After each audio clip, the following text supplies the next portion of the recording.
Hi guys, how's it going? So the main goal for today is to spray dandelions and other broadleaf weeds out of our lawn. I want to show you what I'm using, how I mix it up, so on and so forth. If that's all we get done today, I'll be very happy. If we happen to get it done really fast, then I would like to do a little bit of planting. But before we head out, there are a couple of updates that are exciting. And here they are, our miniature fruit trees and our grape trees. So both are doing really well. I'm keeping them right here in the high tunnel. You can see we emptied this one out because we are getting ready for our first annual load coming tomorrow. But I wanted to leave these in here specifically because we have an incredibly windy day on the forecast. And I thought, oh, let me just protect these for one more windstorm before I bring them out because they're all doing so phenomenally well. So our grape trees. Last year, I decided to start this experiment. I saw a picture in a magazine, an English garden magazine. It was a fall of, I don't know, 2023 or 2022. Anyway, it was an article in that magazine that showed a grapevine in a container trained into a tree form, and I had just never seen that before. So I thought, well, let's give it a shot. I bought 2 grape plants, and this is what they look like when I planted them. In fact, we probably got some footage up. They were just a stem and roots. We potted them in these containers, and then last year we trained them onto the stake. They grew and grew and grew, and we started to trim them into little trees. And this year, look at this. We have grapes starting to form up all over on these plants. I can't even believe it. What a successful experiment. Now I'm just hoping that the trunks will broaden up this year. The one in the magazine that I saw had a pretty thick looking trunk. And I'm guessing it was a little older than ours. There's an earwig. Not today, earwig. But look at this one. Oh my goodness, and to be honest with you, I'm gonna have to watch the video back to remember what varieties these are, but I wanna say that they're a red table grape because I think clusters of red grapes hanging from these trees are gonna look so pretty. Isn't that amazing? I'm just so thrilled with this experiment. Now, I have not fertilized these yet. I'm gonna come in with some berrytone probably. In fact, you know what, let's just do it right now. We may as well. Let's see, what do we got? We got some berry tone in here, maybe. Bulb tone, garden tone. You know what? Garden tone it is. It really doesn't matter what kind of tone. They all work really well. Just gonna sprinkle a little bit around the diameter here. Or circumference, not diameter, geez.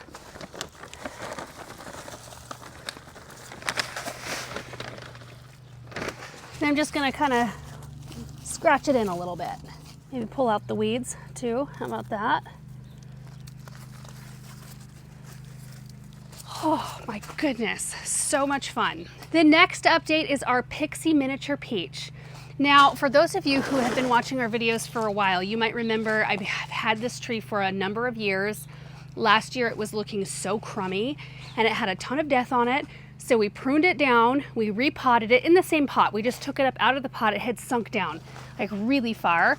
So we took it out, put fresh soil at the bottom, put in some fertilizer. It bloomed beautifully. Now look, it's just loaded up with little peaches. Isn't that exciting? Just amazing how, you know, a plant responds nicely when you treat it nicely.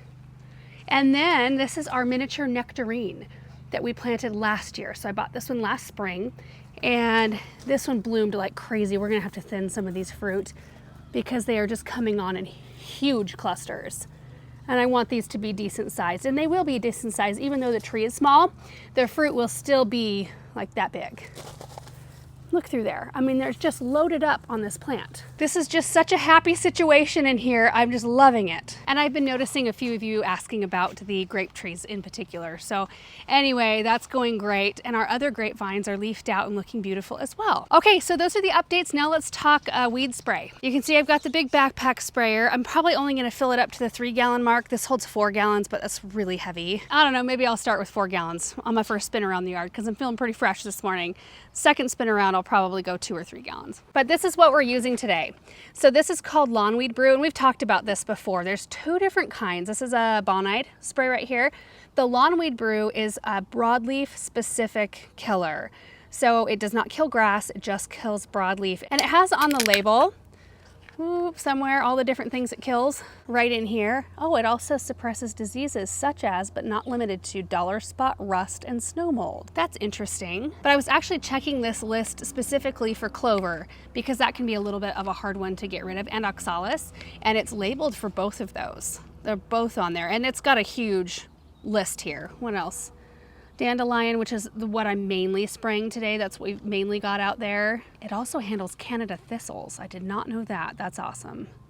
Creeping Charlie, moss, algae, lichens, liverworts, wild geranium, wild chamomile, I mean, all kinds of different things. But there is another spray called deadweed brew. You'll just want to make sure that you don't have the deadweed brew if you're spraying a lawn, because deadweed brew is not a specific herbicide. It will kill grass and broadleaf, but they're both a derivative of iron. They're an organic spray. So this is an iron HEDTA, and we do 5 ounces per gallon. So in a 4-gallon backpack sprayer, I'm going to be putting 20 ounces in there, which is quite a lot. But the fact that it's organic, and pets and kids and everybody can get on the grass as soon as it dries. So on a nice sunny day like today, it dries really, really fast. And it says that you'll see results in just a matter of hours, which is nice as well. But we're going to be using it in conjunction with a spreader sticker because this is like a surfactant. It helps the spray adhere to the leaves of the weed instead of like beating up and rolling off. So we do 1 ounce of this per gallon and 5 ounces of this per gallon. So we'll be putting in a total of 4 ounces of this sticker into our backpack sprayer and 20 ounces of this. Now you can get the lawn weed brew and the deadweed brew in a RTU, like a ready to use little spray bottle. If all you're doing is like little cracks in sidewalks or your driveway, or if you've got a smaller patch of grass where you don't have a lot of weeds in it. Anyway, it's just very important because the names are so similar to make sure it's a lawn weed brew, not a deadweed brew. They're both great sprays, but they do different things, and you don't want to be killing your grass. Ooh, Aaron would be mad at me. Oh, and real quick, this is the sprayer we're using. It's just a backpack sprayer. So I'll put the straps on. It's got a little thing right here. This is how we build up pressure in the tank, and then our wand right here. And you do want to make sure if you are mixing up your stuff, like if you're getting a concentrate like I am, you want specific sprayers for specific things. So we have 3 different sprayers. We have one that's an insecticide/fungicide sprayer. You can use that for any insecticide or fungicide. Then we have one that's a broadleaf only sprayer, which is this one for our lawn weed brew. And then we have a 3rd sprayer for our non-specific plant killer sprayer. So if we're needing to do grass and broadleaf like our deadweed brew, we use it in that one. And you want to have them clearly labeled. You want to make sure that you don't cross-contaminate. Now you may have noticed that this sprayer says pesticide, but that's because we're not using this as a pesticide sprayer anymore. We have a much bigger sprayer for that now, and our broadleaf weed killer sprayer has a missing wand. I don't know what happened to it. So anyway, I'm using the pesticide one, which will not hurt our grass either. I hope all that made sense. I think I'm gonna go ahead and mix it up right back here because we're in a nice shady spot. Oh my gosh, you guys, I just realized I forgot to turn the camera on when I just mixed up this entire backpack sprayer worth of spray. Dang it. So I will show you when we mix up the second round. It's pretty easy though. I put 20 ounces of lawn weed brew in here and 4 ounces of spreader sticker, and then use the hose to fill it up to the 4-gallon mark. Pretty straightforward, but I will show you in a little bit. My goodness, I went to go turn the camera off to leave and it wasn't even on. It was set up, just not on. Awesome. Okay, we're up here at the front lawn now. I'll just show you what I'm going to be looking at. You can really spot the dandelions easily. So Aaron mowed a few days ago. Oh, and there's some clover right in there. See that? Yep. And it's really not a good idea to spray immediately after mowing. You want to give the weeds just a little bit of time to come back so that there's more leaf surface area for the spray to hit. So you can see where this one was cut off, but it has rebounded a little bit. So I'm probably just going to go like down and then back up and then just kind of make my way as far as I can. It's definitely worse in some spots than others, but it'll be interesting to take a look at it at the end of the day to see how much worse they look. I guess this little patch will be telling. So this will be kind of our before. So you can see this weed, and I'll come back and show you these weeds in a few hours. There's this one here, there's a little patch here, and then there's the clover. So it'll give us a good idea as to how this spray does. We've been really happy with it though. All right, so now I need to strap the sprayer on and get to work.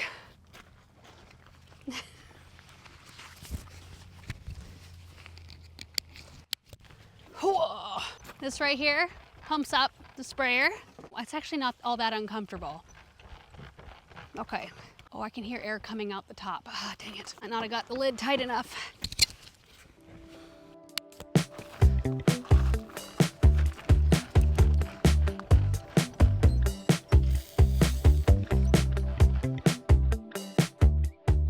Here's a close-up. Oh yeah, this iron spray's got a definite red note to it. Makes it easy to see where you've been though. Look at that. Death to the dandelion.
Okay, so the lawn weed brew came with this little measuring cup on top, and it does it by tablespoon. So 6 tablespoons equals 3 ounces. I think I'm gonna do half the amount I did to begin with because we got like 2/3 of the lawn done.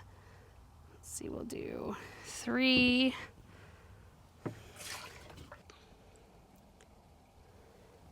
6.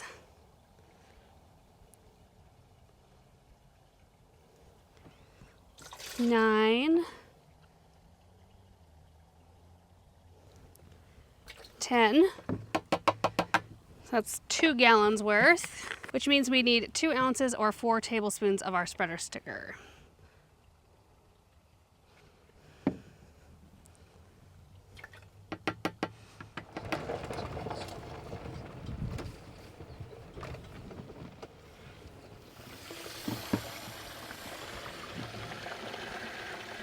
Decided to fill up over here because I was closest to the site I need to spray, so I don't have to walk as far with having a sprayer. And that's 2 gallons right there.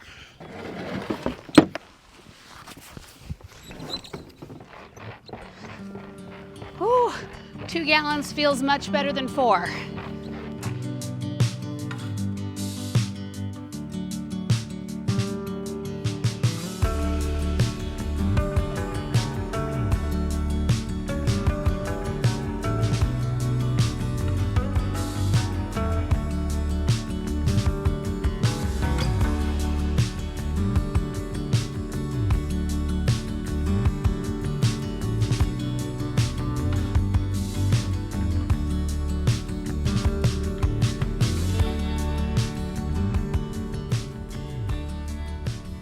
All right, guys, we finished the entire big lawn. I can't believe it. I was getting a little nervous toward the end there. I thought, oh boy, I don't think I have enough quite to finish it. Now, I wasn't able to do the side strip right here or any of the other lawn areas, but this big lawn is done, minus a couple of small patches of bindweed.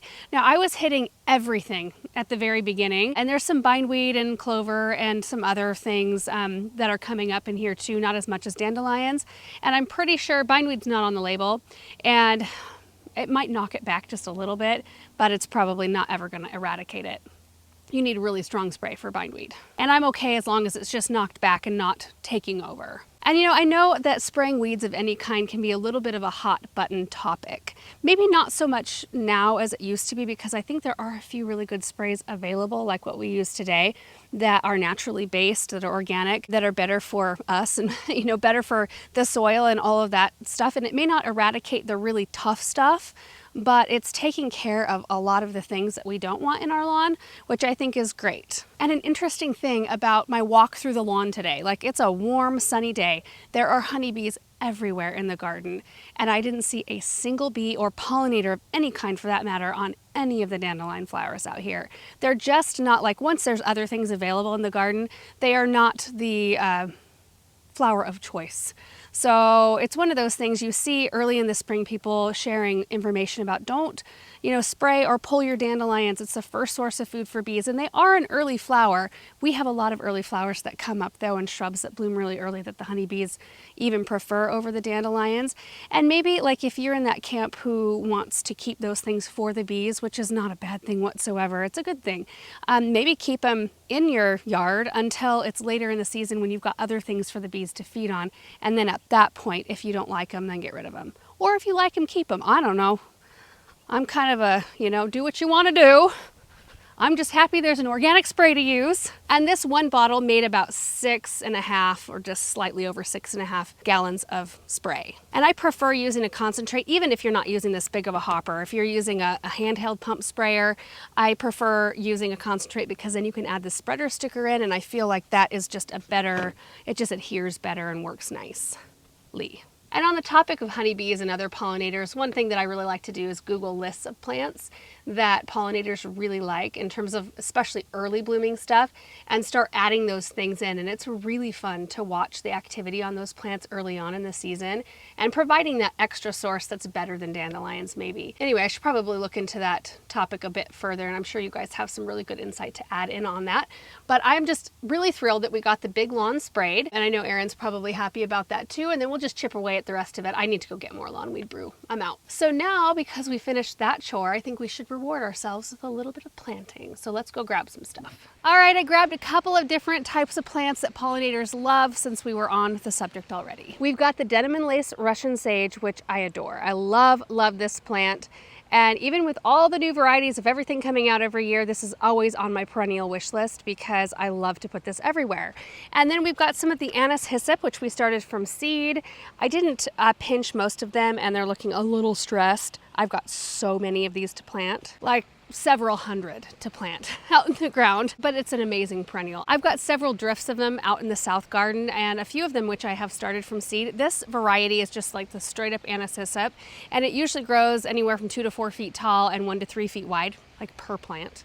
So they do take up quite a lot of space. They are a presence in the garden, and the pollinators absolutely adore the plants. And the ones I put in the ground last year were kind of long-ish like this, and they did great. Really great. Once they rooted in, they really established and got really nice and big. So I'm excited to add these in, and both of these I'm going to put right here in the pond area. And I've already got some Russian sage in this space, like tucked around rocks. So I want to move some more of it in. Let's see. Thinking of tucking in some right here. Oh yeah, that's so pretty. You see it back in there. I think I'm going to add just several back in that area.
They're all in the ground, and I love where they all ended up.